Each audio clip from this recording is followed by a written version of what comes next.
You're listening to the ESO Network, your station for all things geek.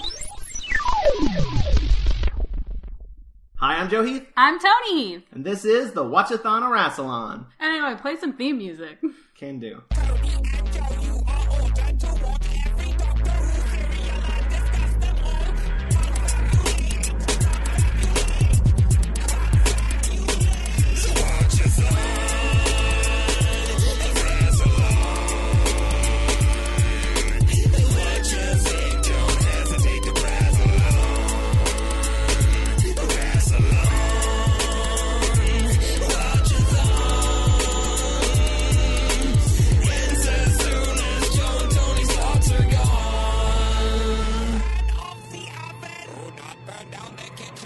Today, we're going to be talking about the first serial of the 17th season of Doctor Who, Destiny of the Daleks, which consists of 4 episodes that aired from September 1st, 1979 to September 22nd, 1979. True facts! And I want to give a special shout out to Matt Golden for getting us these episodes. Hey, thanks, Matt.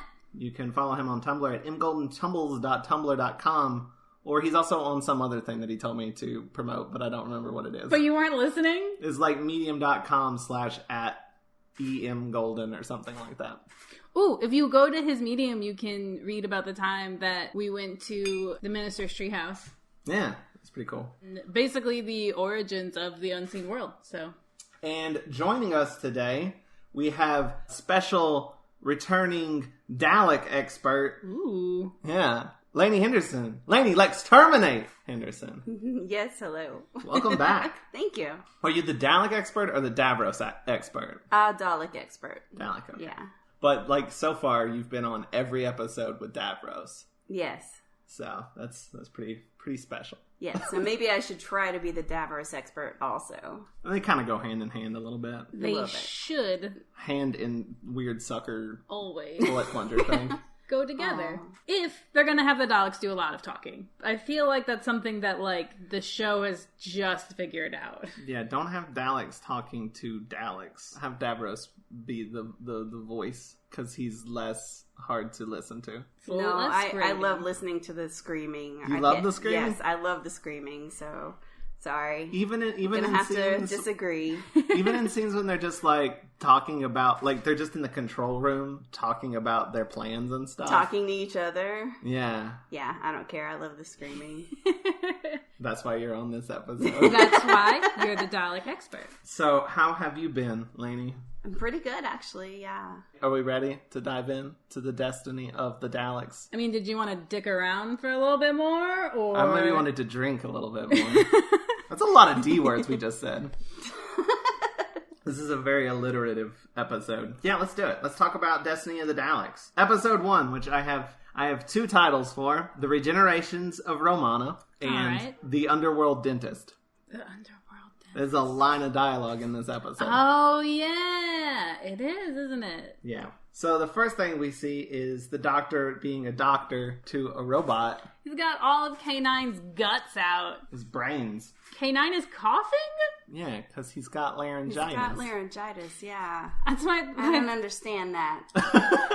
I don't know, but I love the line the Doctor has about it, because he's like, what? Why would you have that? What is the purpose of that? What are you going to do with it? Like, what does anyone do with it? It's not... Though that is not John Leeson. Like, he only has one line of dialogue, which is just, he, like, makes a, like, noise. Oh, K9. And it's voiced by Roy Skelton, who I believe does the Daleks. How come? Because he only had one line. Why is he not in the serial? Yeah. I'm trying to remember what I read on Wikipedia. Terry Nation didn't want to write him. Maybe there was a lot of location shooting, so it would have been hard to, like, lug him around. Oh, Because there's a lot of, like, deserts and stuff, and it's hard to deal with a robot dog. I think we're actually going to get a different voice of K9 soon. I think they recast him. Speaking of different people for the same thing. Whatever could you be segueing into? We have a new Romana. Very randomly. She's just there. All of a sudden. She's not that new, though. She seems familiar. She was in the last serial. just as a different character. He calls her Princess Astra at the beginning. I know she was regenerating quite a few times there at the beginning. Right? Like, so many times? Joe and I were having a discussion about that, and we were saying, did she regenerate a whole bunch of times? Or was that, like, the same regeneration where she was just trying on, like, different faces? Does that count? Can you do that? A lot of people who aren't the Doctor seem to have an easier time, like... I mean, like, River being like, True. I'm focusing on a dress size. A lot of people who aren't the Doctor seem to have more control over it. Yeah. But I don't know how much the mechanics have ever actually been established. The 10th Doctor regrew a hand. No. So she could just be, like, still in that early stages so she can change whatever she wants. I don't know what you're talking about. Aww. That makes me sad. The hand comes up a lot, actually. Yeah, I don't... Does it? Yeah. Are we sure? She doesn't like that plotline. Okay. I'm not a big fan of it either. Tintu is what he's technically called, I guess. You know, it's hard to dislike anybody who's that much Donna Noble. Right. I'll say that. It just feels weird that, like, this half Donna Noble, half 10th Doctor character, it was basically just Rose gets to have a boyfriend.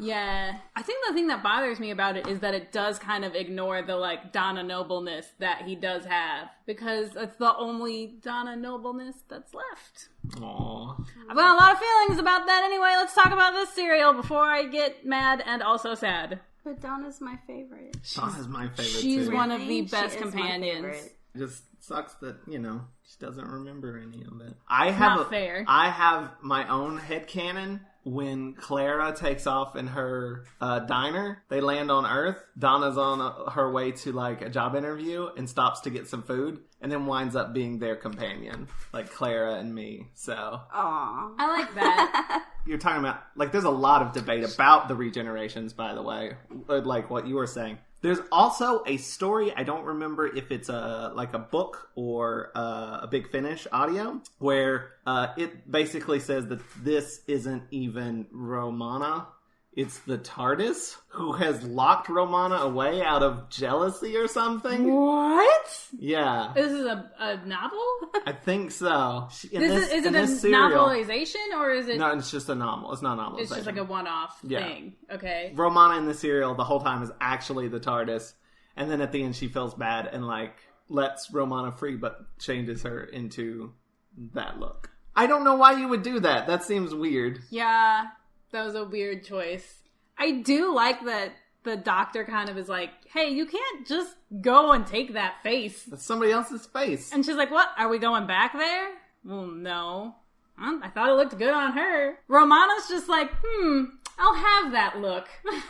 And the Doctor is like, you can't do that, but then later does it at least twice. With, was it 6? 6? And 12. Like, very explicitly, he takes Peter Capaldi's face from I don't think Fires in Pompeii. I don't think it's Maxwell is the person who the 6th Doctor played. Does that I don't know. Do they say that though, or is it just like I mean I haven't seen any of that era. I have no idea. So like, you haven't seen Sad. every mixed things about 6. Everything I know about that. I mean I saw his regeneration. Everything else I know from that era, I know from the 10 Doctors. You met the 6th Doctor once. Yes, he spoke words at me, and it was frightening. He is a very large, imposing man. I feel like we talk about it on the podcast a lot, but yeah. It leaves an impression. Yeah. On that note, I met the voice of the Daleks. Oh, really? Yes. Nicholas Briggs? Yes. And I have his autograph. Nice. He was at the first Tulanta we ever went to, right? That's exactly where I met him, yeah. Okay, cool, yeah. Let's run through the regenerations real quick. So we've got, first off, she looks like Princess Astra from the last serial. Yes. How would you rate that on a scale of 1 to 10? What am I rating? Like, is it like the style and everything? Is it a good regeneration? Like, is it a good look? This is like a fashion show, and you're the judges. I don't. I'm gonna give it an 8. Like this? I don't like this either. I want to see how you rank all of the different looks. 20. 20? Oh, that's a good one. That means you really liked it. It's out of 20. They're all going to be 20, honestly. Yeah, like ranking a bunch of women on their looks feels bad. Yeah. I mean, it's not like, it's like style. Like, is it a good style? Just go through and list right. the regenerations. Fine. Okay, so there was Princess Astra. The next one was the really short one. Right. Oh, Too she short. was like, She's blue. yeah. I think like the first time you ever see somebody were like, well, that's not human. I was hoping she would keep that one. Yeah. I liked it. I like how you don't know how short she is at first because of the camera angle, and then the doctor stands up and he's like way taller than her. I'm assuming that was probably a kid or something, right? Or just a really short person. We never actually get to see her face very well because she's facing away from the camera and then she turns around and runs off. Then we have a woman in like The belly dancer? Yeah, the belly kind of? dancer look. Yeah. You know actually what her look is On the like. Wikipedia, it's described as a drag queen look. And I was like, what? That's not right at all. It's No. clearly like a belly dancer or something. It's not a drag queen. It reminded me of the race in Zelda. What are they called? Zeldians. No, the one that are all women. Hyruleans. No! I don't play those games. That's your fandom. It's gonna drive me crazy. Are you talking about the like very like borderline sexual assaulty giant fairy ladies? No, but the Great Fairies, they're definitely messed up. Especially in Breath of the Wild. They make me uncomfortable. No, I'm talking about like the big buff desert ladies. You probably haven't seen me play at that level. It's fine.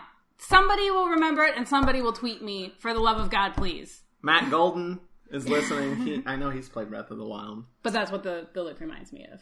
Alright, and then after her we have the very, very tall lady? Like a big, I think she's got like a sort of like a Greek, Like toga. yeah. Which I was like, yeah, let her be the companion, please. Because the doctor's like, no, it's too tall. I don't like it. And I was like, you know what? Screw you. Let her be tall. Then there is Astra again, but she's wearing the doctor's outfit. Which is adorable. She's got the hat pulled over her face. And she's got like the scarf completely looped around so that you can't see it. So like she comes out and the doctor's like, yeah, I like this one. Perfect. You have a lot of style. But then he finds out that she looks like Astra again. He's like, what? Can't do that. And then tells her to change her ridiculous outfit. What's She can keep great, the face. She's got to just drop the outfit. though, is the outfit she comes out in is basically the doctor's outfit. It's just pink. She's got this... Yeah, with the scarf and everything. Yeah, this big, long, white scarf. She's got boots the same as his. She's got, like, the coat. It's just all pink. Gender marketing. Yeah, but it's a cool echoing, I think. Yeah, because to me it's being like, it's Romana. Romana's a Time Lord. Like, she's not just, like, somebody who follows the Doctor around. She's just as capable and like, just as much a main character as the Doctor. Or maybe I'm reading too much into it. It's a nice jacket. I can't believe we talked about 20 minutes about the first 2 minutes of this serial. There's a lot to talk about. This episode this serial is the last serial written by Terry Nation. Whew. We did it, kids. Yeah, I have problems with Terry Nation. His last one was good. Genesis of the Daleks was good. This one was good. Yeah, and I found out why. This serial is the reason Terry Nation never wrote for the show again, is because he's like, I didn't care for how much of it was rewritten by the script editor. Douglas Adams? Douglas Adams. Douglas Adams rewrote like 98% of this serial. I think he basically took the outline and like on the commentary, the director is like, yeah, this is 98% Douglas Adams. So, and you can kind of tell like the humor is up a bit, especially right here at the beginning. Because I wrote this in my notes. The Doctor is like looking at the readout of the planet, and he's like, "There's a lot of seismic activity." And then she's like, "What?" And he goes, "There's like earthquakes." And she said, "Oh, seismic activity. I thought you said psychic activity." And he says, "Sidekick?" And then she goes, "Like it? I haven't even seen it." Which always great, always fun. That seems very Douglas Adams-y to me. There's a scene right after this where he pulls open the scanner to see what's outside, and he just goes, "Oh, look, rocks." Which is a clip, like, out of context that has been on the servers at work for, like, the longest. Like, that thing played, and I was like, I've seen this before. I think me or somebody else pulled it for, like, a promo. And it was like weird seeing that like weird clip that I've seen only ever out of context and be like, no, it pretty much has the exact same feeling here. I do think it's funny that it's like immediately after she's like, what do you think of my outfit? And he's not even looking. He's like, yeah, it's great, whatever. And then she's like, oh, let's see where we are. And he's like, ooh, rocks! Like, that's the thing that excites him. But he also says that there's a lot of radiation here. And we get our first clue of where we're at when he's like, well, we'll need to take some anti-radiation drugs. Oh. Which obviously made me think of William Hartnell saying anti-radiation gloves. It's a reference. Yeah. I should have realized that. I did not. And also the doctor says he has a feeling that he's been there before, which is clue number 2. Actually, it's technically clue number 3, because the first clue was the fact that this serial is called Destiny of the Daleks. Joseph, we know that's just how Dalek episodes work. We're not going to see the Dalek until the very end of this episode, and we're going to be like, oh shit, there are Daleks in this. I've actually done one serial where Daleks wasn't in the title, and then it was like, oh shit, there's Daleks in this. And that was that third Doctor serial, the Frontier in Space. Oh yeah. And that did legitimately shock me for exactly that reason. And then they find some concrete, and there's a whole adorable scene about that. He finds this rock and he's like, this is more valuable than diamonds. And he's testing Romana to see if she knows what it is, which she licks it and then describes it, and it's concrete. And he's like, it's man-made. That means there's got to be people around here. And then they walk to this like ruin place, and like the ground starts trembling. And I thought it was stock footage at first until I saw their feet actually standing in it. And then she's like, what are these tremors about? What could it be? And he's like, I don't know, an underworld dentist. There's the title. There you go. And then they see some rough-looking people carrying a dead body that they proceed to bury under rocks because it would be hard to dig. And the doctor's like, I want to go see that body. Yeah. And Romana's like, yeah, okay. And he just starts moving the rocks just to look at the body. It's just okay. Just starts digging up a corpse for curiosity's sake? Yeah. Like, isn't that illegal to sort of disrupt a grave? Grave robbing? I mean, illegal, sure, whatever. Morally repugnant as well? That's the one. Like, that seems disrespectful of the dead. He says that the guy died of exhaustion, and also he's from a pleasure planet beach place. Because he's got like a little name tag thing on. A little and he's ID. like, what is he doing out here in this terrible desert place? They're workers. They're slave workers, basically, for the Daleks. Because that's what the Daleks do. And then we see a spaceship land. And I really like the design of this spaceship. Oh, man. I love the design of the spaceship, but also, like, not just the design, but, like, the effect of it. The thing that the spaceship does is kind of drill into the ground. There's, like, a bottom bit that's the drill, and there's, like, the top bit that is, like, a base, I guess? Yeah. So, I mean, like, there's this little model, and it sort of drills into the ground, and then it cuts, and the top of the model is now a set. But, like, the idea of that is really cool to me. But it hides the fact that it's a ship, and now it just looks like a building. We will find out who lives there. No, we find out in this episode, I think. But it's way later. But I'm going to go ahead and say what they are. Their names are the Movellans. Let's describe what they look like a bit. Very 70s. They're like Afrofuturism type dudes.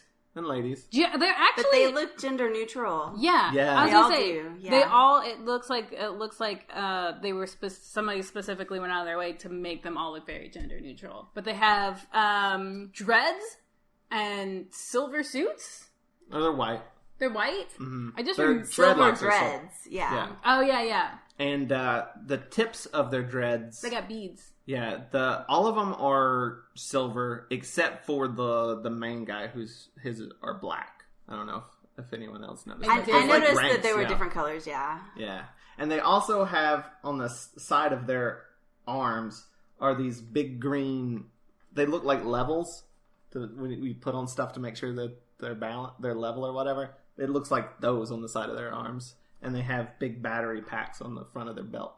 I feel like this is one of the first times we've had like an alien race or people from the future who are specifically like not based on Western fashion and stuff, which is pretty cool. Like, I mean, it's pretty apparent that they went out of their way to be like, hey, this isn't just more English people. Like, though they all are English. Yeah. That's why they film. They actually show back up in New Who, and they look exactly the same in a very brief scene in the pilot, the first episode of the last season of Peter Capaldi, when he takes Bill through the ship and there's like the Daleks fighting this race. Huh. It's the Movellans. It's a Movellan Dalek war happening. Huh. So I remembered that scene vaguely, but I remember the Daleks being in it. I didn't remember the race they were fighting. But I went and watched it, and I was like, yeah, they look exactly the same. They got the dreadlocks. They're wearing the white outfits and everything. But it's like, you know, there's explosions going on everywhere, so it's kind of hard to notice. We said dreadlocks, but I feel like they're more braids.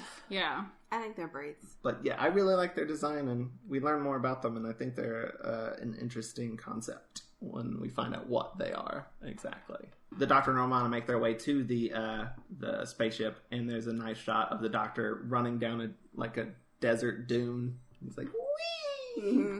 And then when he gets to the bottom, Romana just like walks up next to him like she went around it. But the Doctor's got to be extra. But they're about to get to the ship when just explosions start going off, and that legitimately shocked me. I was like, oh no! Because it seems like that was them running from real explosions. Like, I mean, yeah, it didn't. I mean, it wasn't like sometimes when there are explosions, it's like, oh, I can't see anybody's faces anymore. This is like them legit running past pyrotechnics, and I was like, oh god. Tom Baker's been doing that a lot lately, I feel like. I think he's just like, yeah, why not? I'll do it. Do you think at a certain point he was just like, it's fine. I'm the Doctor. I'll be fine because I'm the Doctor. That sounds like Tom Baker. They run into one of the ruins, this underground building, where the Doctor stuff starts crashing because of the explosions, and a beam falls on the Doctor, and he gets stuck underneath it, and Romana's going to go get K9 to help him out from underneath the beam, and then she's like, don't go anywhere! And he's like, I was really hoping you wouldn't say that. He deserves it. And then he pulls out a book to read, which is called Origins of the Universe by Ulan Khulufid, which is a reference. I know that name. Yeah, it's a reference to The Hitchhiker's Guide to the Galaxy. Because in The Hitchhiker's Guide to the Galaxy, Ulan Khulufid wrote the trilogy of philosophical blockbusters, Where God Went Wrong, Some More of God's Greatest Mistakes, and Who Is This God Person Anyway? Did you look that up, or did you have that ready to go? That's in my brain. All right, nice. I've read that book so many times and listened to the radio series so many times. Between the two of us, we have so many different copies of that, that one series. It's probably unnecessary, but it's not, though. The Doctor's reading this book and just scoffing at all of it and talking about what is wrong in it. Well, he's literally he says the first line isn't even right. Yeah. Why didn't they ask anyone who was there? He says. And then, he's just, constantly critiquing it. He's giving his Goodreads review. But Romana goes back to the TARDIS, and by the time she gets there... it's buried under styrofoam rocks. They're just too heavy to be moved. But she is being followed by a creepy-looking dude who turns out to be a good guy. But, okay, I have mixed feelings about this guy. And then I had even more mixed feelings when I learned more about him. About your mixed feelings? Yeah, I have mixed feelings about my mixed feelings. Explain. Okay, so this character's name is Tyson. He's one of the workers who escaped. He's got, by the way, a great, dusty, beat-up leather jacket, He looks like Christopher Lloyd in Back to the Future, almost, to me. I was gonna say, Firefly. Like a brown coat? Yeah. Yeah, I can see that. But just, Firefly is a very sort of... it's like the future, but everything's very grimy and... dirty. Yeah. Yeah. So I like this guy. I was like, he's pretty good when he's sometimes... and he's good when he's going around, creeping around. He spends his first a good chunk of time without any speaking roles or without any lines or anything. And then I was when he started speaking, I was like, man, his acting is not always the best. And then I found out the actor is partially deaf and was reading people's lips and stuff. And he actually has started an acting school for the deaf. And I'm part of that may just be that he's deaf. And now I feel bad judging his acting. Because he did well enough, but I was sometimes his delivery is very flat. But that could just be a tone deaf sort of thing. Yeah. So I had mixed feelings about his acting, then mixed feelings about my And then you were feelings. oh no, it turns out I'm a dick! Yeah. Oh no, I am problematic. My problematic fave is me. You're your own fave? Oh yeah, definitely. I love me. That's pretty healthy. I'm very envious. This is a plot point that only kind of happens for a little bit. The doctor has a little... Because they have to take these pills, these anti-radiation pills. And I guess they only last for so long because, like, a timer goes off and the doctor's like, guess I need to take another dose. And Romana's like, oh. Well, Romana's not there to take one. So she like, gets the alarm and is like, I guess I gotta go back and get some pills. This becomes important in the next episode, but then after that... We forget about it. They don't take pills at any point after it stops being a problem. I mean, I guess they probably do just off camera. Like, the same way people go to the bathroom and stuff. I assume at some point the doctor's gone to the bathroom. Oh no, we're running away from the Daleks. Oh wait, took my pill. Okay, gotta keep running away from the Daleks. Yeah, it happened. You don't have to see it to know that it happened. As they're running, there's a bathroom. Hold on just a minute. I have to stop here. I never watched much of the show, but 24? Did they... No, they never went to the bathroom. I watched all of it. I imagine they had to go, like, during the commercial breaks, right? Well, Because that time's unaccounted for. They cut back and forth to different storylines, so I just figured that's when they went. What about, like, laundry, though? Like, it's one day. Chores. It's one day, though. Like, this day, it's not their laundry day, I assume. No one wants to watch 24 and, like 4 hours of it is like doing the laundry. I actually would like to just watch a live stream of just a person's life, and I would be like, man, this is good TV. Could you? This is all the stuff they normally don't give you. Could you imagine that, like, in the... Well, now you're talking about the Jim Carrey movie. Could you imagine, like, if that was a background joke in 24, where you just see, like, a character doing laundry for, like, 5-6 episodes? Like, you see them, like, put it in, and then they're folding it, and it's all the same clothes. You have to keep continuity on that. Yeah, and since each episode is 1 hour... That's like one dry cycle, right? Because you say they cut back and forth. So it's not even the background. It's just like occasionally they'll cut to that guy's story. and he's made it from the whites to the towels. See, if I was a TV show writer, that's the Aren't kind you? Yeah. That's the kind of stuff I would write. And then people would be mad at me. Or they'd love me. They'd probably love me. Live it at you every day. You send me scripts and it infuriates me. That's true. I wrote something the other day. Don't spoil. I wrote a romantic scene between a monkey and Dracula. So... And that's not even the part that makes me angry. It's the fact that it's set in a bar? It's the joke. Well, yeah.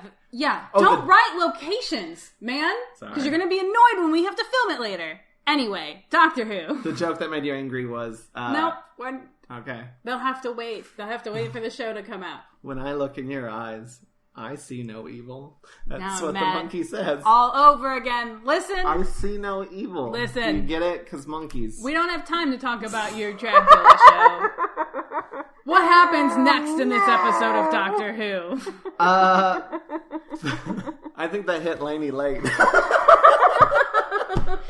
God damn it. I'm sorry. So the doctor's reading his book, and he is interrupted by the Movellans, who we see for the first time. I've pulled a gun on him, and he's like, "Pardon me for not getting up. I'm under a beam." He gets taken by them. So the Romana returns to try to find the doctor, and I guess her pills. Can't find the doctor. Which she did tell him, don't move. Yeah, she did, and he didn't listen. Yeah. He's like going against his own advice that he's given to multiple companions. Yep. Well, to be fair, did he go willingly or was he taken by the Movellans? We don't actually see, so I don't know. I think maybe out of curiosity he went. Yeah, that sounds like him. Yeah. But she can't find the doctor because he's gone. But Tyson shows up. And she, like, freaks out and falls down a chute. And he doesn't even, he doesn't say anything. He could have been like, "Oh, hey, I'm cool." But he just, stares at her like a big creeper. He's like, "Oh, she fell down the chute." So he starts tying her rope so he can crawl down there. And this is how I know that... At least part of this was written by Terry Nation? Yeah, because we see him, tying off the rope. And then we see him... it cuts away and other things happening. Then when it cuts back to him, he's still fiddling with the rope. He hasn't just like, where it's like, no, we gotta see every step of this process. That rope is important. And, It becomes very important. I mean, that's true. So we gotta establish the heck out of this thing. Well, see, it's real time, like 24. You know what? You're absolutely right. This is absolute hypocrisy on my part. And I'm gonna have to apologize. We see him wash the rope. He dries the rope. Wraps it around his arm. I was getting exactly what I was asking for, and I was not appreciating it. And that's on me. So the doctor has been taken to the Movellan ship, which this could have been a lot quicker if they didn't shoot at him first. He was headed there already. They just delayed this by shooting at him. He talks to the leader, whose name is Cheryl, and finds out that the planet is Skaro. And he's like, oh, okay, that's why the place looks familiar. Been here before. Meanwhile, Romana is down in this, like, area where she fell down the chute, and she's, like, listening to this, like, I don't know, machine or a wall or something. The wall is, like, mirrored, and it's vibrating, and the look of that is it's, like, almost kind of surreal, and I liked it. And she's like, what's this trimmer? What's this thing that's coming? And then a Dalek fucking smashes through it, which is a really cool cliffhanger, but also, like, where she is part of, like, where the Daleks are. So, like, that's their stuff. They're just tearing up their own walls. He just smashed through that. Like, there's probably a door somewhere nearby, and that Dalek was like, hang on, this is gonna be real cool. They probably they built it up like shortly beforehand because they knew they were going to make an entrance. They keep going back and forth through it too, and it's like they keep like bumping into like the little bit that's dangling. Nobody at any point goes and cleans it up. It just stays broken. Well, to be fair, it is ruins. But that is the end of episode 1, and we are now into episode 2, which my title is boring. It's just called The Fourth Level. Yeah, that's pretty boring. Yeah, I apologize. I can't always be a great writer. I gotta leave some talent for other people. Can't hoard it all to myself. You know that's not how, like, it is. Okay. Romana is taken prisoner by the Daleks. Tyson sees all of this from... He doesn't even fully climb down the chute. He's just sort of at the top, listening in. We find out that the Movellans are here to fight the Daleks. That's their purpose, their goal. Mission. The doctor's like, yeah, I know who the Daleks are. And they're like, oh, you've heard of the Daleks? He's like... I know more about the Daleks than anybody. Except for Layne Lexx Terminate Henderson, the Dalek expert. That's right. Then comes a scene that I don't really care for. This is our first episode, or first serial with Romana 2, as she is most commonly known. And this is like one of the first big scenes with her, and I don't like her acting in it at all. Really? Yeah, where she's being interrogated by the Daleks. They got her in the machine. Right. And she was really, really, like, I don't know, awkward. Weepy and crying. Yeah. It just made me feel weird. Like, especially because, like, I don't think she knows anything about the Daleks. She was like, I don't know. She was like, I think she was being, very dramatic considering, like, I mean, they're just asking her questions. I think, They've not done anything too scary except knock down their own wall. Yeah. Yeah, I think there are two things that, like, would have made this scene make total and complete sense. And that's one, if you're like, she's Time Lady, she's heard of the Daleks before. She knows how big and evil and scary they are. I wondered, does she know who they are? But she says, I don't know anything about the Daleks, and she's on that lie detector machine. Right. So... Or if, like, they had been a lot scarier. Because, like, she is on the lie detector machine, and she pulls her hands off, and they're like, you'll put them back. And she's like, okay. And I was like, if she was like... They are scary. But I mean... Daleks are scary. They're definitely scary, but they don't... In that scene, I don't feel like they are as menacing. They're large and intimidating, and they have two different appendages pointed at you, and you don't know what either one of them does. And to be fair, she also got very frightened by a guy who looks like Doc Brown. Yeah, that's true. I think the other way that this would have made sense is, like, if it wasn't Romana. Because, like, we've already seen Romana handle, like, very scary things. In the last serial, she was put inside of another lie detecting device and was like, didn't break too much of a sweat. Yeah, so I think if this was just like a human, you'd be like, well, cut her some slack. These are Daleks and they're scary. I think what makes it feel awkward is that like you're like the character who like this person wouldn't give a shit. Which I mean, there's always that's how regeneration works. There's some personality change, and this is the first time we've ever seen that like not from a doctor, and so I think it's going to be a little weird having a companion who's the same character who's not. I think it's going to be a little weird for a while. And I think it also probably doesn't help that there's a lot of like Terry Nation writing for a female companion stuff happening also that probably like is less than stellar. Since he's been writing for the show since like the early 60s. Yeah. I mean, that's probably at play a little bit, but... She doesn't really give them much to work on, and they're like, well, we're going to make you a worker, and she goes to work in the mines. I mean, that's what the Daleks I forget what do. they're doing. They're moving rocks. Specifically, she says that they have drills and machines and stuff for the mining, and they were just like clearing it out. Even Romana's like, it would be faster to use machines. Like they have to have them, and the people are like, yeah, they're dicks. Yeah, they're just like oppressing people. It's kind of their whole deal. This is like an aesthetic choice for them. All of these workers, from what I read on Wikipedia, are wearing costumes that are repurposed from previous episodes. Oh, really? Mm-hmm. They like mix and match outfits from different episodes. I remember thinking like, this is like one of the first times where, I mean, they specifically say they have, people from all over. And if you actually like look at the background characters, it looks like people from all over. It's like I said, it's not just like... I love the woman. Like there's one shot where she jumps in and she's got a gun. This is like way in episode 4, but she's got like these cool ass goggles on. She looks like she just jumped out of Mad Max or something. Yeah. I was like, that's a look. Yeah, but you can definitely tell that like this is a group of people from like completely different cultures with different fashions and all that stuff, which they don't always do a great job of showing, where it's like, we're in the future and it's a bunch of different people from all over, but actually they all look like they came from down the street, though. Yeah. But she wants to escape, and she's trying to get them to help her escape, but they're not really into the idea, because like people have tried to escape before and it does not go well. And she's also feeling sicker. She's getting more and more sick because she did not get those radiation pills. Dun dun dun. And basically they tell her, like, the only way you get out of here is if you're dead. Yeah. And she's like, oh, well, okay. That can be arranged. Meanwhile, Tyson has... the Movellans have found Tyson and taken him to the ship, and he sort of told them everything he saw in regards to the Daleks and Romana and all that. And then all of them are like, all right, cool, let's go save Romana then. That's when we see that Romana has died. She dies. She passes out, and they come over and they're like, she's dead. And I was like, that's a really short span for this companion. An episode and a half. Oh, well.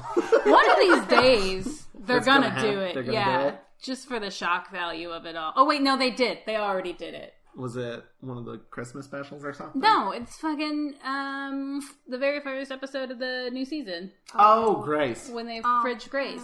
I don't actually like it in that instance. No, I don't either. It makes me really mad. Really? I just have no genuine clue what I want. I've been wrong. This is the second time I've been wrong about it. The Daleks are having one of their exposition scenes, which generally I don't like because of the noise. But they do have this great line: drilling will continue until penetration is complete. Yeah. Oh, yeah.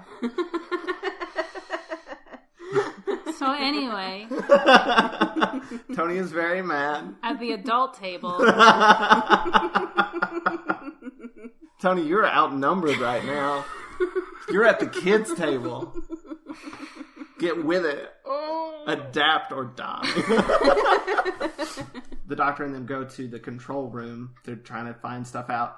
And they find some explosives, which look really cool. They're bright yellow and red canisters. They do look cool. They look like they came from a video game. They look like they help people that are drowning, and you grab them That's and you can float. What I thought. I kind of thought they were stupid looking, honestly. I do think when they're put on the Daleks, like, it's a nice color balance, because the Daleks are all like gray and blue, and then there's the bright yellow and red. Yeah. I thought it was an interesting look. It was a choice. That happens way later when they get put on the Daleks. But the Doctor finds out that the Daleks are trying to get to this 4th level of this place. They're like, why? And he's like, I know, but I'm not going to tell you. Because that's going to be a reveal later. I know, but the story isn't ready yet. One of the Movellans is like keeping guard or whatever. And he gets exterminated by one of the Daleks. And I think this is the first time the extermination effect is only on the person. Before they would do like a whole, like the whole screen would flash negative. Is it the first time for real? Mm-hmm, I think so. And it's like this time it's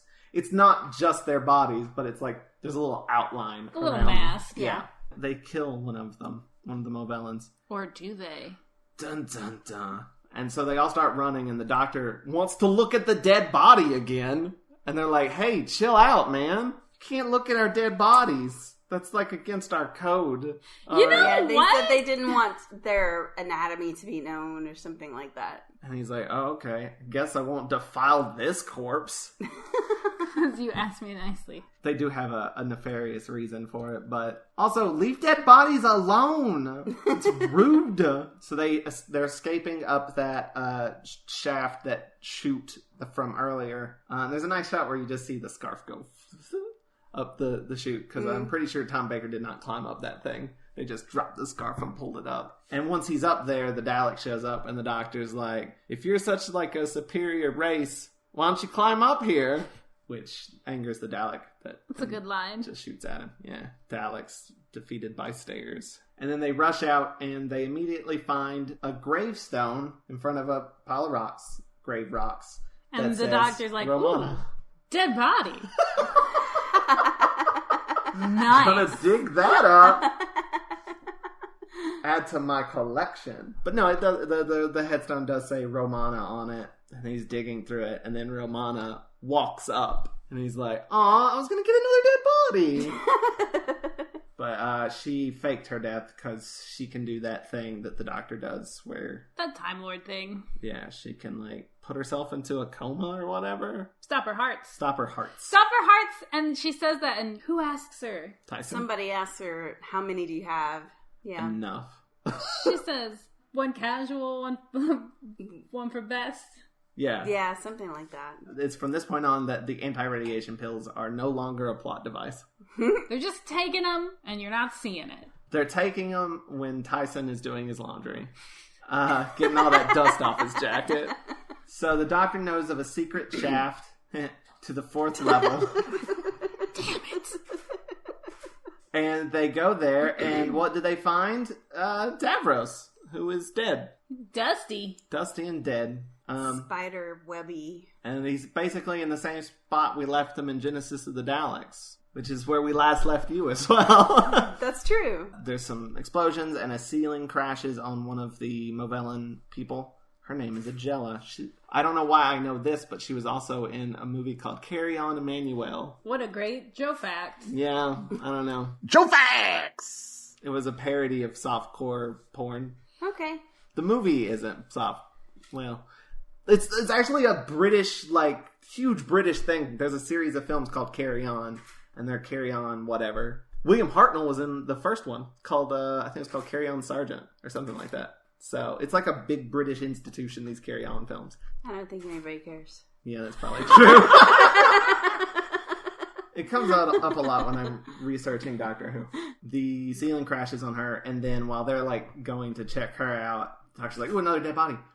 Man, the Doctor has seen 4 dead bodies this serial. And has tried to take every single one. So the cobwebbed hand of Davros starts wiggling his little fingers. Yuck. And then his little third eyeball in the center of his head goes boing, turns on. And that's the cliffhanger. How does it go? It goes boing. Okay. I thought that was an interesting choice for a sound effect. You were like, huh. I don't remember making that sound before, but... I'm pretty sure last time it went boing, boing, boing. But that's the end of episode 2, and we're now into episode 3, which I've called The Resurrection of Davros. I mean, that's fair. The Doctor talks to him, and he's like, oh, hey, you don't look a day older than I thought you were dead, and offers him a jelly baby, which Of course he does. And then the Daleks are coming, so they're gonna leave. And like the Doctor just like pushes Davros along in his little chair. That was really funny because the only response from him was, "Where are we going?" Or "Where are you taking me?" He said something like that. And he says that once and like does not protest after that. Yeah, at all. exactly. I think he's just like he has like there's one bit where he has a little bit of a chat with the Doctor, but at no point is he like, "Hey Daleks, I'm over here." Yeah, he's pretty quiet for a while. I mean, he just woke up. Yeah. Yeah, I mean, you know how I am when I like just wake up and you're like trying to have a conversation with me and I'm like, stop. And you're like, I'm the Supreme Leader.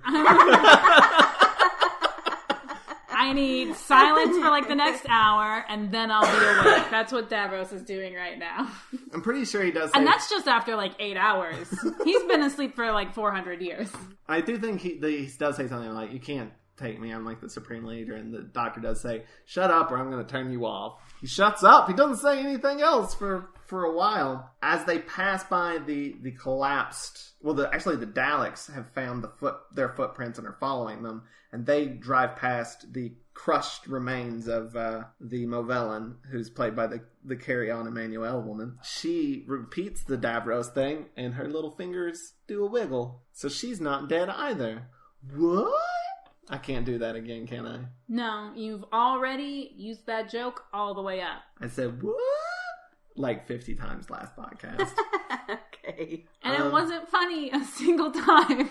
You're right. It was funny every single time. Yikes. Okay. So they get to like a wall of stuff, and the Doctor is like trying to like pull it out, which it sounds like styrofoam when he's trying to pull it out. I mean, yes. And then it causes... I don't know if you know this, but this is not actually happening. It's a TV show? Well, in most TV shows, the props don't sound like styrofoam. Though empty cups happen a lot. Oh, empty coffee cups. We talked about this the last time I was here. Every coffee cup on TV is empty. Every single one. It drives me bonkers. And it's not that hard to act. But also, I mean, they'll set it down and you hear, clop, like it's empty. It's empty. clearly empty. Yep. Why won't they fix that in post even? And they drink it like this. Look, it's that easy. Yep. To fake. Or just put a little bit of water in it. Something. Yep. Then you don't have to put actual coffee. Well, I guess like a mug. You wouldn't see it. I was thinking of like something that was clear, so it would be levels. Put some soda in there or something. Yeah, but it's the same color. But... Yeah, it's always coffee cups. It's nothing clear. Yeah. It's very annoying. I feel like every alcohol bottle is filled with apple juice, but then I don't know. Maybe it's alcohol. The other thing that bothers me is when people leave doors open. Or don't say goodbye on the phone. Or they never say goodbye on the phone. They're like, "You're right." Click. And then I would just like to see once, like, cut to the other side of the conversation, the person like, "Hello? Rude?" Or they call back, like, did the call drop? They also order food and then don't eat the food. Or take their change. There's so many problems with TV. That's just tipping.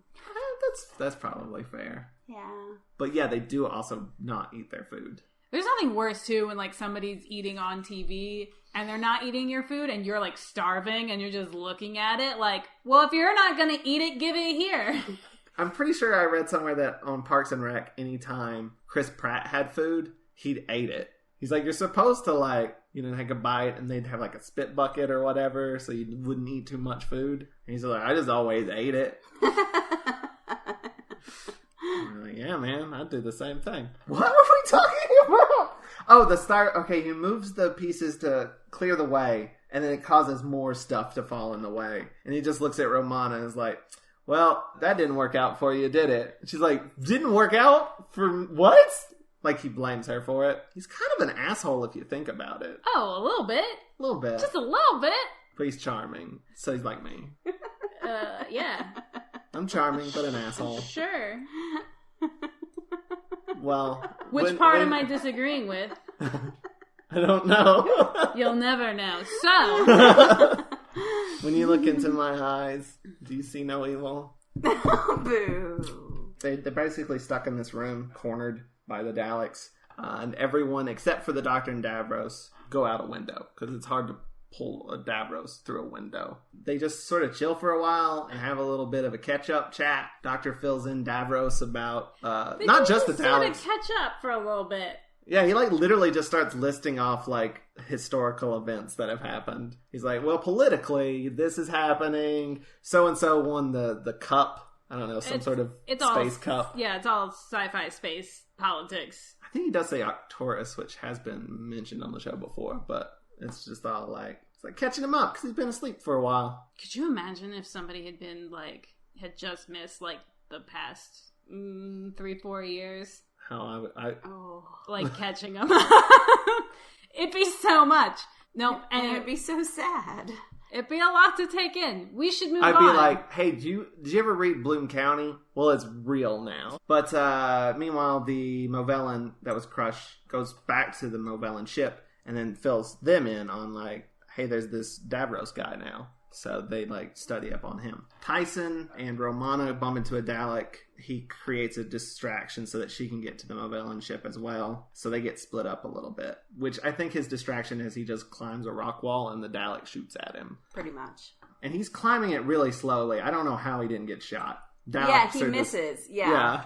Daleks are just terrible shots, I guess. So the Doctor is working on one of the bombs, the little yellow and red bombs, while Davros explains how he's not dead, which is that he had a backup life support system that kicked in conveniently. And then the Daleks burst in because he's sealed off the door, and they burst in, and the Doctor's like, I'm got this bomb, don't blow me up, or you blow Davros up and all that. And Davros is like, yeah, listen to him, because I don't want to die. I just woke up. Just got here. So the Daleks, and this part is legitimately terrifying to me. Well, if you're not gonna they're in a bit of a stalemate. The Doctor says we're in a Mexican standoff. The Daleks bring in a bunch of the workers, and they're just well, if you're not gonna do anything, we're just going to start exterminating these workers until you give up. And they literally say, hey, this is your fault. This is happening because of you. And they exterminate 2 workers before the Doctor is stop, let's talk this out. It was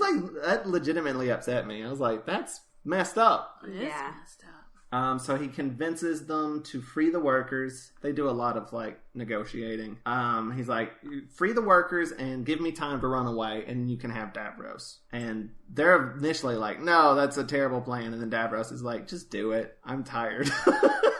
So the Doctor attaches a bomb to Davros. He just straight up tells him, too, I'm putting a bomb on you. I wouldn't have done that. I would just subtly, put a little bomb on there. But he jumps out the window and runs off, and Davros is quickly get this thing off me! And the Doctor detonates the bomb, and the Daleks explode. 2 of the Daleks explode, but Davros is fine. He also says go ahead and kill those workers. Exterminate those workers, which is against the terms of their agreement. Mm-hmm. Rude. Bad guys. That's true. That's true. They are bad guys.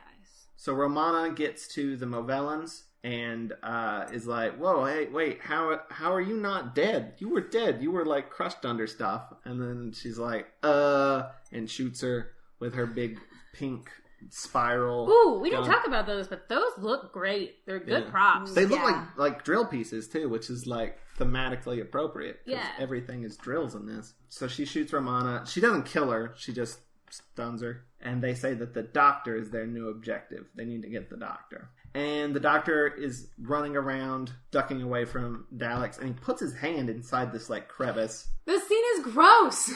It's disgusting.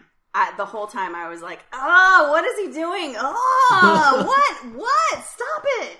It honestly didn't need to be in this episode. It doesn't set anything up or establish anything. I mean, it technically does. He realizes that Daleks used to be organic. Yeah. I mean, they're still squidgy on the inside. Yeah, but he's like, that. I know. You didn't say what happened. Okay, yeah, he pulls out a callid goop. It looks like silly putty. It looks like a big silly putty booger. I knew you would say it looks like silly putty. It does. I knew you would say that. Goopy.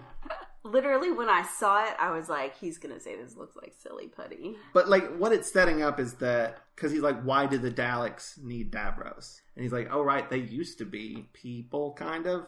But now they're not, so they need that not necessarily a human element, but like the... Organic. Organic, yeah. That's what that's supposed to be setting up, but the whole time all I could go was like, ugh! Put it down! Put it down! Yeah, it's like almost too effective. He does. Where you're like, chunks it. That's definitely throws it. some sort of slimy thing, and I don't like it. No matter what it is, he just throws it. And then And it goes... And then it lands on a newspaper, and then he pulls it up, and it's got the newspaper like copied on it. Family circus. It has the Doctor Who comic strip from the 60s. Tyson bumps into the Doctor and says that he rescued the workers that Davros was going to exterminate, and they're all hiding, and he's massing an army, basically. They are caught by a Dalek, which promptly explodes because a Movellan shot it, and you're like, oh yay, saved by the Movellan. And then the Movellan's like very slowly crawling down this dune, like struggling to get down. I think they cut to a shot of the smoking Dalek so they can cut back and she's at the bottom, but she's like, actually no, you're coming with us whether you want to or not. And they're also kind of dicks. And then the Doctor pulls out that little thing that's hanging on the front of their belts, and him and Tyson proceed to play keep away. What? The thing is, that was a battery pack that he pulled out, so she's powering down. But she's just like She's got her arms swinging around. Her arms very stiff up in the air and just moving at the waist. And she delayed because she very slowly falls down. But why? Why did they do that? Well, I mean, they take off her battery pack to disarm her, and then she runs out. I know of that juice. part, but the thing is, I didn't realize that when I first watched it. I was like, why is she acting so weird? It took me a while to realize that she was powering down, because we pretty much immediately, he rips her shirt open, which rude, but she's got robot parts. Did you say robot? Robot. She's got robot. She's got robot parts. She's got robot real bad. But they defeated her with a playground game. Also, that's like a bad place to put your battery pack. Just hanging on your belt? Yeah. Where do you put your battery pack? In the robot. That's true. Most batteries do go inside things, not just dangling off your belt. It's a poor design choice. Otherwise... Or it's apparently just, clipped on, so you can pull it off. Just bad design choice. Because they're more concerned with, the aesthetic than the function. Then we see the Movellans testing out a device that they have. They call the Nova device, which is just a big tube. The device isn't the tube. It's like this, I don't know, little box thing that they put inside a giant glass tube. I'm glad you struggled to get to the word box. Yeah, I know. Very descriptive. It's like a little radio that they put inside of this giant glass tube. It's genuinely terrifying because they're explaining how it works, and they're basically, if it wasn't inside the glass tube, this thing ignites the atmosphere. Mm-hmm. Or if it wasn't sectioned off into this tube, it would just ignite the whole planet. And, which seems like a lot. So I was rewatching this scene to make... little bit of overkill. I was rewatching the scene to make GIFs, and the head Movellan's seal it off, the glass tube. And the Movellans are just sort of rubbing their hands on the side of the glass tube. They're not twisting it or anything, or doing anything with the actual seal. They're just squeaky, squeaky. But it works. It flashes and there's just the whole thing fills up with light and then goes away and there's nothing left in it. Was the device left in it? Did it destroy the device? Did it burn itself up? I don't know. And they're well, we need to lure the Doctor here to us. So they put Romana in the tube with the device. Which is would be a great threat if he knew what the fuck it did. Well, there's a big machine that has a countdown on it, which is another way it's a Terry Nation serial. Countdowns. I hate countdowns. Starting at 30. And that's the cliffhanger, is Romana's in a tube. Test tube Romana. That's the end of episode 3. We're now into episode 4, the last episode, which I have called Rock, Paper, Scissors, Davros Doc. That's pretty good. Yeah. Thank you. So the Doctor's running out trying to fix this thing, and he is shot by one of those pink drills. Then the countdown hits 0, and then starts back up at 9,999. And the Movellan's it broke. And one of the other ones nah, it was just a decoy. It's not. supposed to I go. like that at least one of them was like, it felt kind of unnecessary, so I just didn't arm it. You know we can bluff, right? We don't have to kill people. It's an option. That's all I'm saying. So they take them to the ship. Meanwhile, Davros is basically trying to figure out the situation and put himself back into being the head honcho, because like they're like talking and filling him in, and someone says something about the Supreme Dalek, and he's like, I'm the Supreme Dalek. I created you guys. This is my job. And the Daleks are very like, yeah, we're gonna obey you. And they do. But like even for Daleks, they're very like, we're listening to you now, and no shifty eyes or anything. We're definitely listening to you now. I mean, they are. They don't betray him at any point. It's just like for them, it seems like this is. I was reading that more as they were scared of him. They seemed a little weird about it. I don't think they were scared of him at all. I think they were like, we have to listen to him for now, because like the last time, That's true. They did just like they pretty much murdered him. So like I think that like their situation is like, we're gonna listen to him enough to keep him happy until he's not useful anymore, and then we can go back to doing what we were doing. I guess he gets them to. That's do 100% what's happening. Yeah, but he gets them to do some stuff that I feel like they would have been like, no, thank you. Yeah, But he does.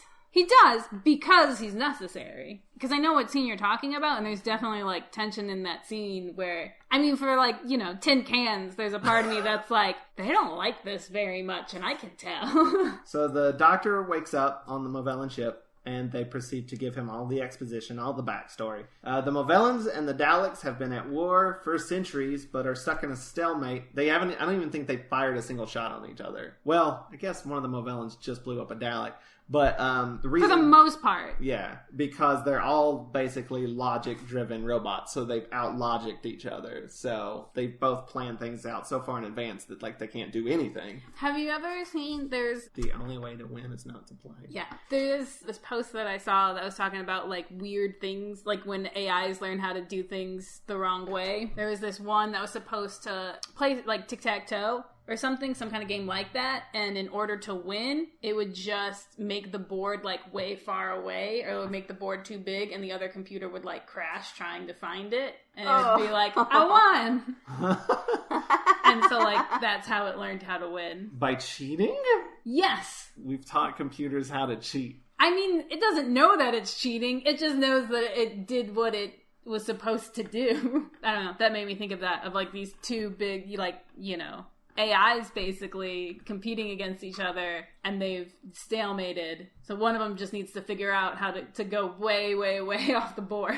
Which is basically what they say. It's like they need not human, Well, but... they don't say that. The Doctor kind of tells them it, because he's like, you're both doing too much logic stuff, and this is why the Daleks have got Davros. This is why they needed him. It's because they needed someone with, like, an outside perspective. And they're like, I don't understand. They need someone to do something that's not logical. When he explains this... Unpredictable. He explains this by playing paper, rock, scissors. Which, by the way, rock, paper, scissors. You can fight me, I don't care. It's rock, paper, scissors. It's rock, Yes. paper, scissors. And how does he win every single time?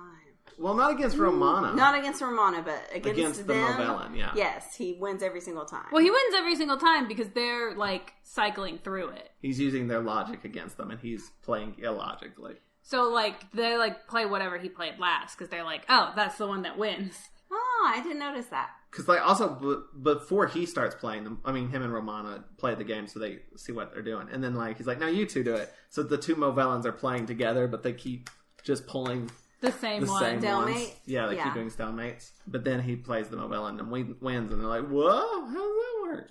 But I think this is a really interesting thing, because then they're like, well, we need you, Doctor, because... They've got Davros. They've got Davros, we need you. And I think that's like a really interesting, like there's these two warring factions that are both logic-based robots, basically. I mean, Daleks aren't technically robots, but that are both like trying to get someone to help them. And it's like Davros on one side and the Doctor on the other. And I think that was a really neat parallel an idea. But the difference is Davros is like, heck yeah, let's do it. And the Doctor's like, no thanks, not gonna. I don't want to contribute to a war. Meanwhile, Tyson has been going around deactivating more Movellans and then reprogramming them. He'll take their little battery pack and do some fiddly bits with it, and then they start working for him. Yeah, he was like sticking something. I'm going to stick this in here, and then whatever it does. Very, very technical. Yes.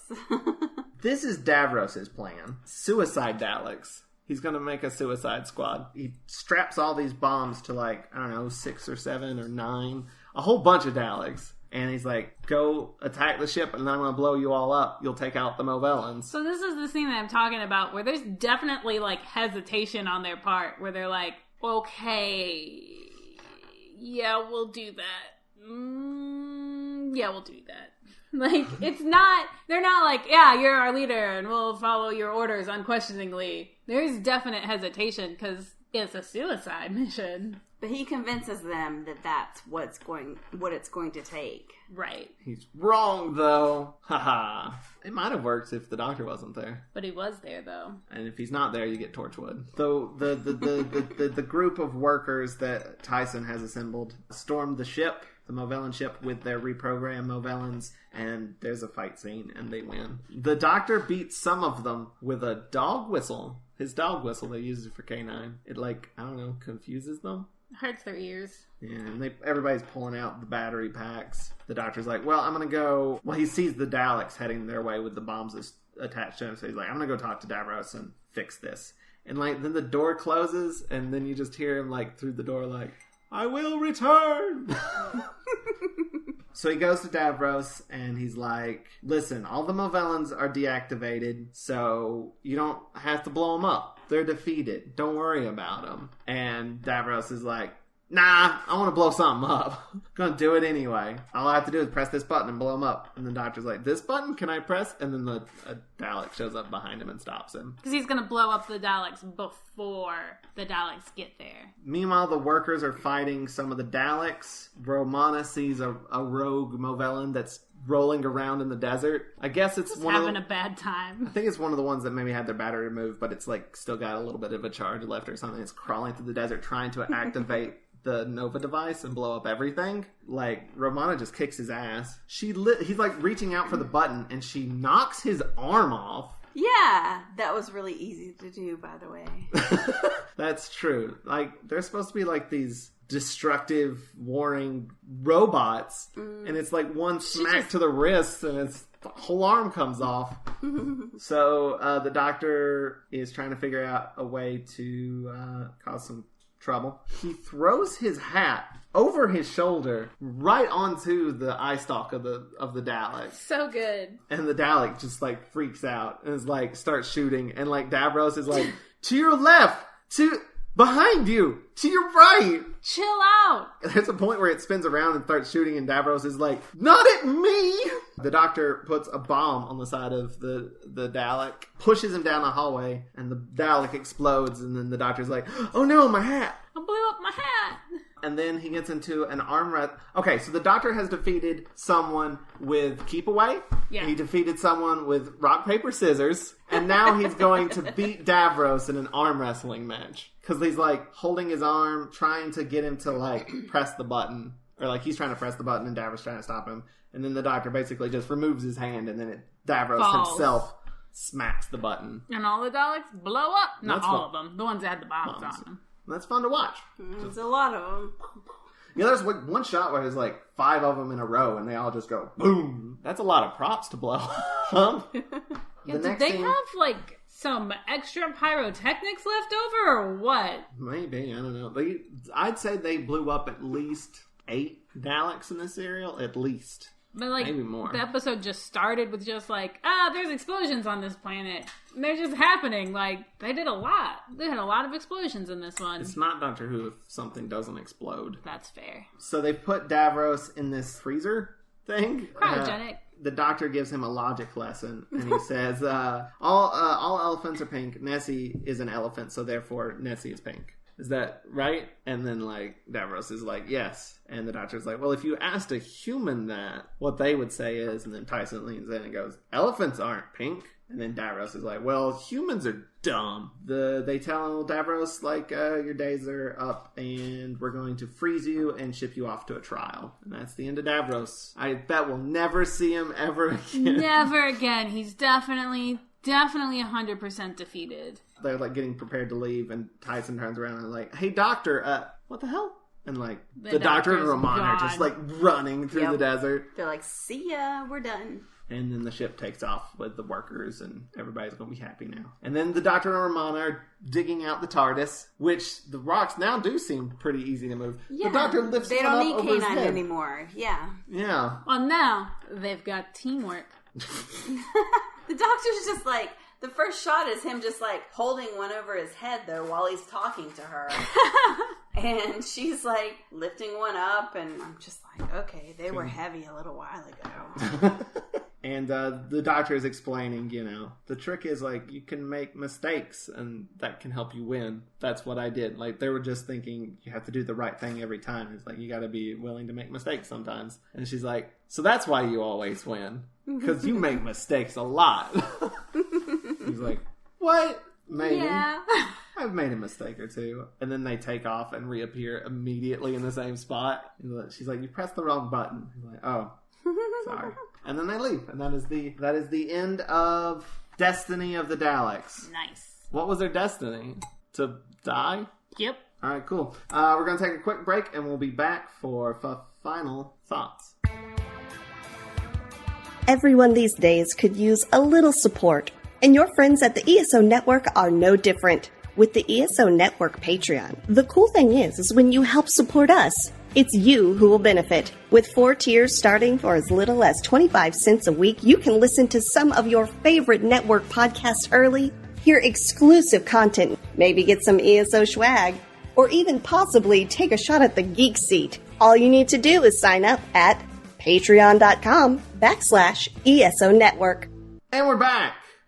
Tony, do you know what time it is? Yeah. First of all, it's Thursday. I never could get the hang of Thursday. I mean, like, it's Thursday afternoon, almost 9 o'clock. Mm-hmm. Is that not what you mean? Murder you. What time is it what do we do right now in the podcast? I mean, in the podcast, we're about an hour. No, what do we do? What? Not the time. What is the segment that we do in the podcast at this moment? I think it's called Final Feelings, where we discuss our feelings. I'm feeling so annoyed. You know that's not what it's called. What is it called? Honestly, can we change it? It should be. Yeah, Final Feelings is pretty good. I believe it's time for Final Thoughts. Final Thoughts! My final thoughts were that too many Daleks were hurt in the making of this episode, of these episodes, and I didn't appreciate it. They are bad guys. I don't care. They're amazing. It is a little wasteful. Yeah, they're gonna have to make new Daleks now. I'm pretty sure the ones they had in this serial were reused to, like, put together. Like, some of them, if you look closely, they've been, like, repaired a bit.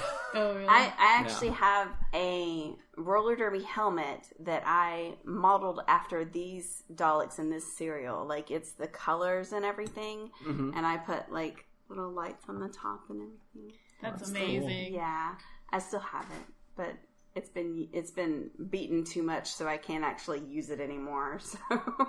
But other than the death of the Daleks, did you like the serial? You know, it was all right. I like it because of the Daleks, but it was a little slow for me. This is probably one of my favorite Dalek serials. I mean, since Genesis, obviously. Genesis is way better. Because, yeah. Yes. Yeah. Genesis is the best Dalek serial ever. The Daleks is pretty good. I mean, that's a good point. But I really enjoyed the humor in this one. I'm really looking forward to seeing more of Romana 2. I thought she was adorable when she came out with the, like, all in the Fourth Doctor stuff, and the Doctor takes the hat off of her, and she's just got this big goofy grin. I was like, that is so cute. There still seem to have, like, a good, like, banter between her and the Doctor. I mean, it's not a lot of it in this serial, but there's a couple moments. Which makes me feel like they're gonna be really fun to watch. Yeah, I don't know. It's kind of weird being out of Key to Time. That's like, oh, we don't have, like, missions or anything. We're just gonna fuck around for a bit, which we haven't done for a while. So that's going to be fun. And I really, really liked a lot of the design in this one. I think a lot of thought was put into making it seem like the future and like a world that is vast and diverse and not just people. I don't know. Yeah, a lot of interesting design, and it was fun. I mean, nothing like spectacular or mind-blowing. It's cool to see Davros again. I don't think we mentioned that, like, it was cool to see Davros again. I wish they had done something with the mask. Oh, yeah, I read right. the mask was, because it's a different actor than we had last time, but it was the same mask that they used for the previous actor, and they did not modify it at all for this new actor. And it had been, like, you know, in storage for, like, I don't know, however many years it was since Genesis of the Daleks. And so it was, like, a little worn down, which I actually think kind of works a little bit for the fact that, you know, he's been cobwebbed for however long. Yeah. Right. But, like, when he talks, his mouth doesn't quite move right. It's like he has two mouths. Yeah. It's like his lips are very loose. I will say, lips. I think I enjoy the Dalek episodes with Davros in them more, because it kind of adds this element to them besides just like, we're murder robots, which is, like, I like the Daleks, I like that that's what they are, but it does allow you to tell, like, more nuanced stories, having this sort of more organic thing representing them, and then you can sort of delve more into, like, his motivations and stuff like that, and have conversations, and yeah. I liked it mostly. I'm not sold on Romana 2 yet. She seems okay. Yeah, I was going to fight you in the Discord, and then I was like, I'm not going to, because we should do it on the podcast. Like, I think she's fine so far, but she hasn't, like, made a huge impression on me yet. And it doesn't help that there's that one scene where she's, like, crying. Hey, people can cry. Yeah, I know, There's but it nothing just... wrong with crying. Yeah. Yeah. I know there's nothing wrong with crying. It just felt out of character for who I know Romana to be. And All also, it falls into, you know, like, sexist damsel in distress tropes, which, you know, Doctor Who has done before. But I feel like Romana has been fairly not fallen into that trap before, and then it kind of sucks. Like, this is her first outing, and then, like, there's this scene that I just don't care for. Like, as written, I would have been fine with the scene if she had said all the same lines she said, but less... I don't know. Teary. Whiny. Yeah. Whiny. Yeah, that's a good... Like, I feel like Romana's a cooler character than that. You know what I mean? And it feels like we're going back to, like, I don't know. Yeah, I definitely Victoria agree or that, something. like, she's kept a cool head under worse circumstances. She even does in the rest of the serial. It's that one scene where she seems kind of off. But, you know, this is her first serial as Romana, her second serial total.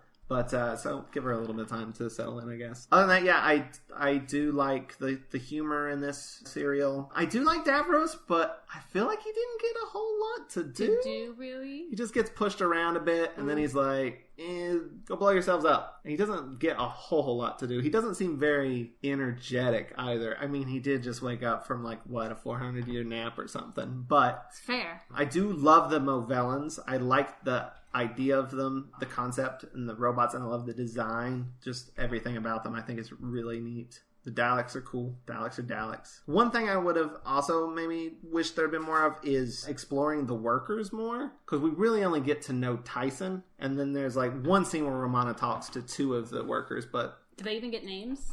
I probably, but I don't remember them. I know one of them looks like she just walked out of an 80s music video, and she looks cool as hell. But I would like a little bit more development of the workers, and I feel like if you had developed them a little bit more, as effective as that scene already is, but the scene where the Daleks are exterminating the workers... If you had gotten to know them more. Yeah, it probably could have been even more heartbreaking and terrifying. But all in all, I think it's good, solid start to this season, and I'm excited to see more. I'm with you about it. It does seem weird that we're not in the Key to Time anymore and like have this big season arc, and now we're just kind of doing I assume just standalones. But I'm excited, and I know this is the season of Douglas Adams as script editor, so I know some people have problems with that, but I know it's going to be funny. So Can't be that far off from a title sequence change. Probably soon. I don't know. Before we go, anything you want to plug, Layne? Oh, no. I'm good. You're good? Yeah. All right. Just check out her last episode. It was good. Yeah. Check out my last episode. More Daleks. We actually have some plugs. I want We to do? shout out real quick. Yeah. Oh, we do. we've both been on 2 other podcasts I want to shout out so people go listen to them. Toni and I were both on season 2, episode 2 of the podcast Bree and Chris Are Depressed. You shouldn't just listen to that episode. You should listen to the whole thing. Because both Bree and Chris are very funny and cool and talk about, like, the podcast is. Yeah, Bree to listen to put it in your ears. Bree Castellini and Chris Cherry. Chris Cherry has been on this show a bajillion times. It's a companion podcast to their web series, Sam and Pat Are Depressed. And if you haven't watched that, do that. Just turn the podcast off right here. It's just the end bits. And go and listen to that. So yeah, it's on YouTube. Go check it out. So this podcast is them talking about them making the web series. I'm not entirely sure why we were on it, but it was fun. It was very fun, yeah. We talked about one of my therapists not having an ass. Yeah, so you'll have to listen to the podcast to see how I feel about that. Toni wasn't on this, but I was on an episode of Earth Station Who recently. We talked about whether or not Doctor Who needs monsters. But that episode has R. Alan Seiler as a guest on it as well. Aww. So, yeah, you missed hanging out with Alan. So, but that's it for us. If you like the episode, you can check out more on Watch-A-Thon. And be sure to rate and comment on our iTunes. It does iTunes magic. The more reviews we have, the easier it is for new people to find us. And then you can have, like, new people and be like, hey, do you listen to this podcast? I listen to this podcast too. We should talk about it, probably, on Twitter and tell other people to watch it, because that'd be cool. Please tell people about us. If you'd like to help us out even more, you can go to watchyourrassilon.com/support. There you can find a link to our Patreon page, which you can get to just by going to patreon.com/watchathon. And there you can donate a monthly amount to get all kinds of rewards, like day early episodes, uncut video of the podcast records, bonus episodes, live streams where we watch the episodes with you guys, and we recently just started a Discord server for all of our Patreon patrons, and we chat about movies and cute animals. What? Yeah, that sounds amazing. It's not just me and Toni. I've opened it up to everyone who has been a guest on the podcast. Check it out. Yeah, I'm pretty sure it's in the Facebook group if you want to join. So you can talk to Layne if she joins. Yay. So. Also on our support page is a link to our Amazon wish list where you can sponsor an episode of the podcast by purchasing the corresponding serial on DVD for us. We'll mention you in the podcast and put your name on our Friends of Rassilon page. Speaking of, special thanks to Matt Golden for sponsoring this episode. Hey, thanks, Matt. You haven't said that in a while. I know. I kind of felt like good to say again. You can follow him somewhere, probably. mgoldentumbles.tumblr.com. That's Tumblr without an E. Because, nope, I fucked it up. It's Tumbles. Without an E. Because it's Tumblr. Yeah. And then he's other places, too. He's on Twitter, and you can find him. Just Google his name. Just Matt Golden. He's the guy that's been on the podcast before. You can find him. I also want to give a special shout-out to Vincent E.L. for providing us with our theme song. I'd like a shout-out. I'd like to thank Toni for putting up with me for over 10 years. Holy shit, really? Yeah, we old. Damn. Are you going to say thanks to Vince? Thanks, Vince. And tune in next time when we talk about the City of Death. We don't know who's going to guest on that yet because it's open to everybody. We're going to set a time. Whoever can record on that time, they can join in if they want to. It's a free-for-all. It's a free-for-all. So it might just be us. That's very possible. I don't know. I feel like at least Vince will be there. Maybe Chris Cherry. Maybe Toni. Yeah, if I could get out of it, I will. And you're invited as well. Thanks. I don't know if you want to join. It'll be craziness. I know there's a couple of people who are like, no, I'm too socially anxious for that. So we have no one is more socially anxious than me, so they should go and join you on this. Yeah, listen to Layne. All right, but thanks for listening. Keep calm and Rassilon. Goodbye, and I love you, but in a parasocial way. Okay. Goodbye. Oh look, rocks. This has been a broadcast of the ESO Network. Be part of the crew and help support our shows by donating to our ESO Patreon or by shopping through Amazon.com or the TeePublic store, which can all be found at www.esonetwork.com. The ESO Network, your station for all things geek.